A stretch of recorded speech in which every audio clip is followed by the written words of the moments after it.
Hello, I am Laura Heisinga, Lindsay's Road Zipper Technical Sales Manager. And I'm Smita Sharma, Lindsay's Applications Engineer. Today, we will talk about the Richmond-San Rafael Bridge and the Discovery Bridge protected Bike-Ped paths, more specifically their significance, constraints, or challenges, partnerships that helped overcome the constraints, solutions that work and help better community livability. With funding available, mobility and safe streets for all and other existing safety programs, including Vision Zero, are likely to be more pervasive. The primary goal of such safety programs is to reduce crashes and fatalities, especially for cyclists and pedestrians. Our presentation today focuses on two recent protected multi-use paths that are working to increase safety for more vulnerable road users. The Richmond-San Rafael Bridge opened about 65 years ago on September 1st, 1956. And then Bike-Ped Path was inaugurated in November of 2019.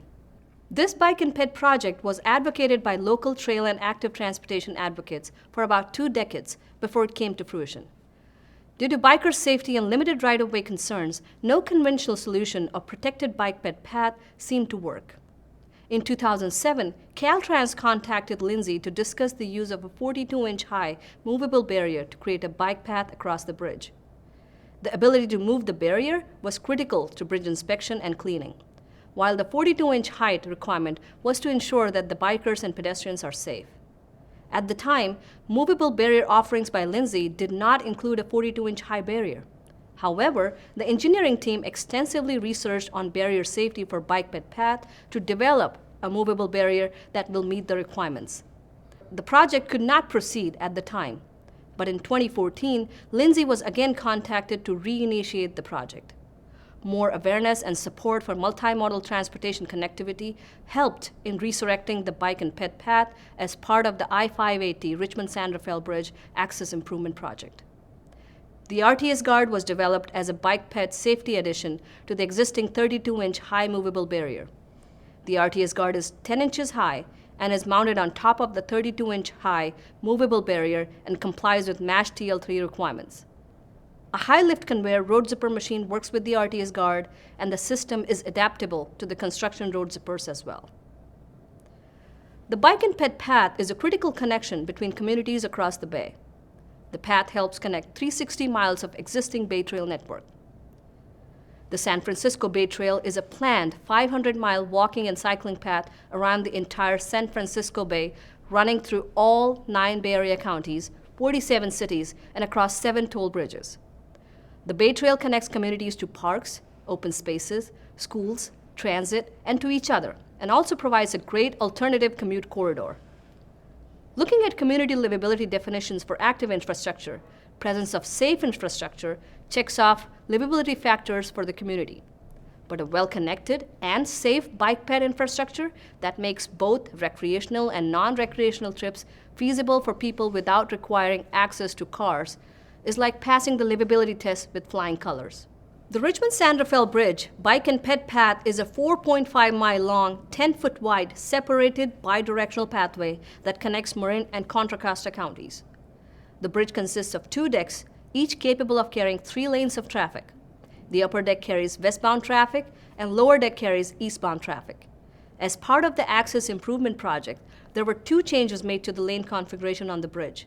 A PM peak hour eastbound lane was added on the lower deck, and on the upper deck, a Bike-Ped Path was added on the north side. The Bike-Ped Path is a 4-year pilot project. Bay Area Toll Authority, BATA, is tracking the number of bikers and pedestrians on both sides of the bridge to assess the usage during the pilot period. The counts are part of several ongoing studies about the Bike-Ped Path and its impacts on the bridge traffic that BATA will review at the end of the pilot period. The count data is based on counters on both sides of the bridge, 2 bike-only counters, 1 on each side, and 1 Bike-Ped counter on Richmond side of the bridge. About 250 daily bike trips were recorded on the 6-mile path, which ranks second among the Bay Area bridges, not including the Golden Gate Bridge.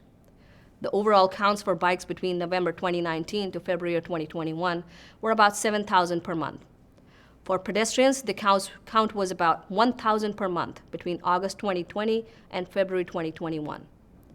Pedestrians counted on Richmond side only. While weekday use does have a small increase during the morning between 5 and 8 a.m., the most popular time for both weekdays and weekends on average is from the noon hour to late afternoon. The Discovery Bridge on Route 370 is located in St. Charles, Missouri, which is approximately 20 miles west of St. Louis. This bridge features twin spans carrying 3 general-purpose lanes east and westbound. The shared use path is positioned on the outside of the westbound span. The posted speed is 60 miles per hour. Before the RTS guard installation, bicyclists and pedestrians were not shielded from traffic, which made the bridge crossing uncomfortable and dangerous. This project began in the spring of 2016 when the charter was approved to create a barrier-separated shared use path. In the spring of 2017, Missouri DOT contacted Lindsay to explore flexible barrier options for the bridge. With an overall 10-foot path width, an anchored barrier would not have allowed enough space for MoDOT to perform maintenance, construction, and bridge inspection activities. The Road Zipper flexible barrier helps achieve the goal of increased safety for the path while also providing the ability to move the barrier for MoDOT's maintenance and inspection work. This project converted an existing non-barrier separated bicycle on shoulder lane to a barrier separated shared use path. This did not impact the number of westbound travel lanes on the bridge. The path is 10 foot wide and features 3 feet of pavement marking next to the barrier to create a buffer space between path users and the barrier. The shoulder between the barrier and the travel lanes is 2.5 feet. The barrier-separated path is just under a mile long and connects the Katy Trail in St. Charles to the Riverwoods Trail in Bridgeton. The overall project cost was just over $2.5 million.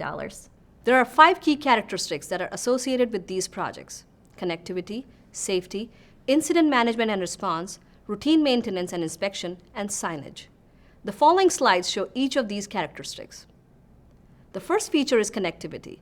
This map shows the 360 miles of existing trail network and the proposed approximately 140 miles of network, making it an overall 500-mile trail around the shoreline. As you can see, the bridge trail connects the existing bike and ped network on either side of the bridge.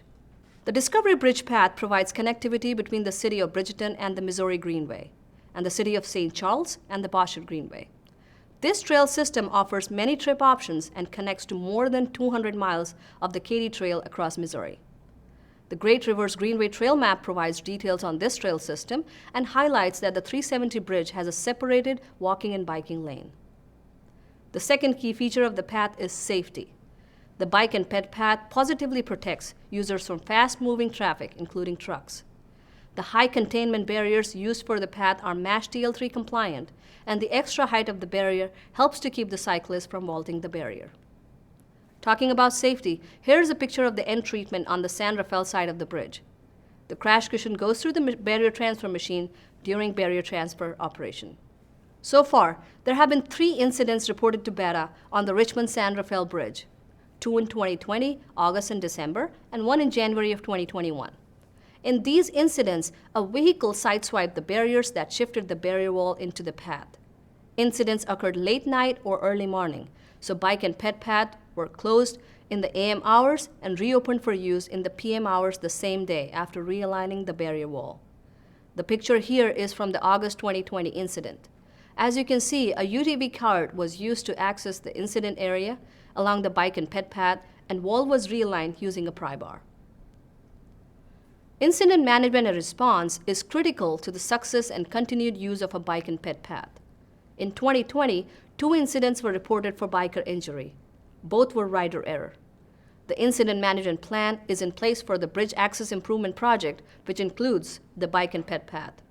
The 10-foot wide bike and ped path allows the use of utility vehicles on the path to reach incident location without disrupting vehicular traffic.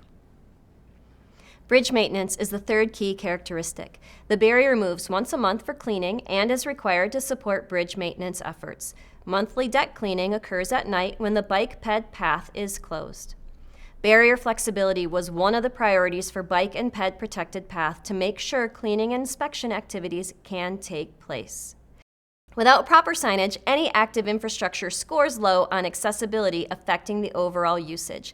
Hence, wayfinding signage is the 5th feature I would like to focus on. To help the bikers and walkers, wayfinding signage is available on the bridge trail. Bikers and pedestrians in the Bay Area can now enjoy breathtaking views of the bay while crossing the bridge safely, protected from fast-moving traffic on the adjacent lane. Approximately 10,000 cyclists crossed the bridge in the first 2 weeks of opening the Bike-Ped Path. In addition to several advocacy groups, 9 public and private agencies and organizations came together for this project. All partners sought solutions keeping all road users in mind and launching a pilot program to assess usage and need. The Missouri Discovery Bridge project was made possible through the partnership of the City of St. Charles, the City of Bridgeton, Missouri Department of Transportation, Alta Planning and Design, Jacobs Engineering, East-West Gateway Council of Governments, and the Great Rivers Greenway. Through their partnering and vision, they connected the Katy Trail and the Riverwoods Trail with a safe, barrier-separated, shared-use path. 6 principles of livability are incorporated in federal funding programs, policies, and future legislative proposals, as suggested by the U.S. Department of Housing and Urban Development, U.S. Department of Transportation, and the U.S. Environmental Protection Agency. One of the principles is provide more transportation choices. Active infrastructure has never been more important. Studies are showing that COVID-19 has created more cyclists since biking is a safe, active commute option, and it offers safe recreation option while maintaining physical distance. Well-connected network of active infrastructure on and around the bridge improves livability of several communities on both sides of the bridge. Although existence of safe and connected active transportation does not cause more active transportation users, but it definitely has a positive effect, and residents perceive it as an improvement to livability. During COVID-19, many cities invested in expanding their active transportation network as the numbers went up for bikers and pedestrians. However, limited right-of-way on existing roadways can always be a challenge, and some cities converted 1 or more motorized traffic lanes to bike lanes to accommodate additional bikers. Other than the connectivity and safety of the bike and ped path, having the flexibility of moving the barrier to accommodate more bikers or more motorized traffic when needed further adds to the advantages of this path for communities around it. Let's talk about the key takeaways from these projects. Connectivity of the active infrastructure is important for better usage, but strategic planning involving multiple stakeholders is the first step. Right-of-way constraints and lack of support for protected bike and ped lanes can be resolved with pilot projects using flexible lane configuration. Tracking traffic data and bike and ped counts can help generate support. Positively protected multi-use paths protect lives and is in line with Vision Zero. Health and active transportation is likely to carry more weight in future transportation projects due to recent changes in mode choices due to COVID-19. And maybe, post-COVID-19, community livability factors may include resilience, infrastructure's ability to adjust to new mode choices. With yet another beautiful view of the bay from the Richmond-San Rafael Bike and Ped Path, Laura and I would like to thank you all for listening. Lindsay is proud to be a part of these projects, finding an innovative, real-world solution.